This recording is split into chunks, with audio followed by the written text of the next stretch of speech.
buti talaga nagpa-blood test muna ako. Sabi ni Doc, ng ubi ko, wala daw akong PCOS. So, thank you Lord. Healthy yung mga eggs ko. Kaya, if ever na madali akong, alam mo yun, pag gusto kong mag-baby, medyo, thank God, healthy naman yung mga eggs natin.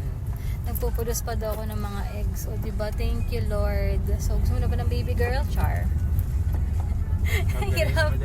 Ayun, guys. Pero at least, thankful ako kasi hindi muna ako nag-isotret, hindi muna ako nakinig sa derma, nagpa-blood test muna ako.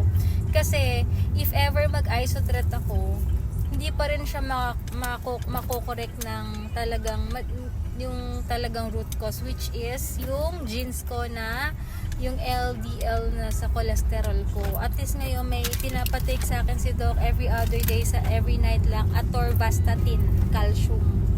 Ayun. So yeah, at least okay na.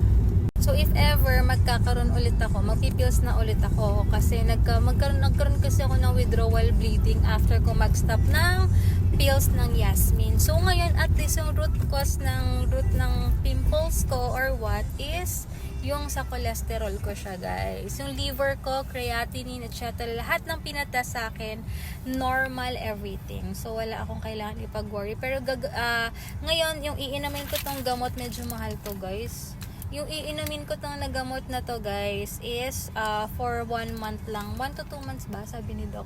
Tapos next month, 1 to 2 months. Every other day. Okay, magpapa-test ulit ako nung binigay niya sa aking request para ma-check namin kung kamusta, i-compare namin. But thank you Lord kasi wala akong PCOS or what. Okay siya, healthy yung ano ko. Yung pap smear ko, antayin ko yung resulta next week. So, Saturday. ayun. Thank you Lord.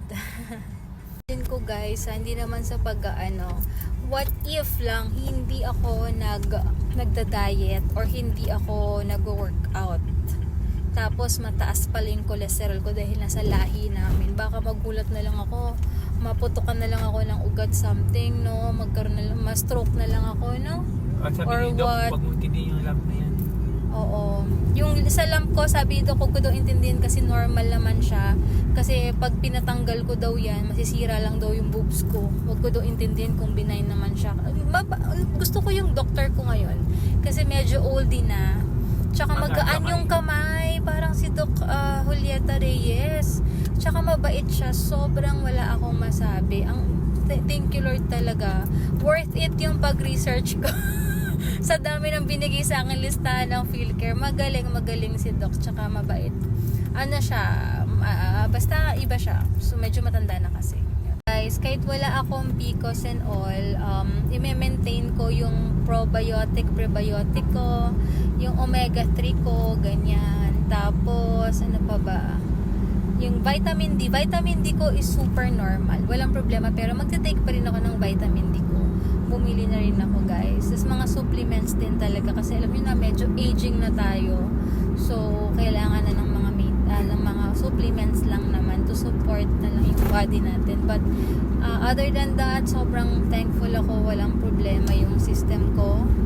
Ayun. So yan lang. And more water, paka-healthy exercise.